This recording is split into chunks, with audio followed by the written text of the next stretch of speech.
Hey, nice ride. Hey, thanks, man. Are you going out like that? Yeah, why? You judging me for how I'm dressed, man?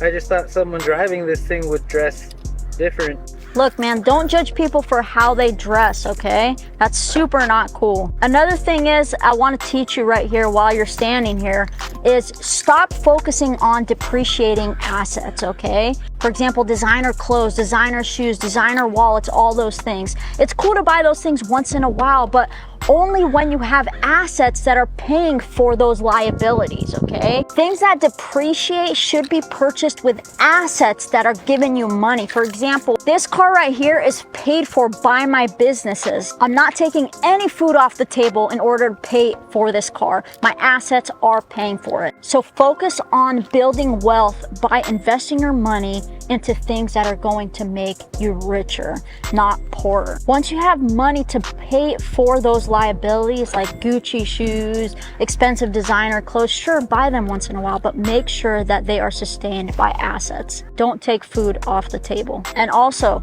dress like this because I was working out. So don't judge people based on how they dress, you fucking asshole.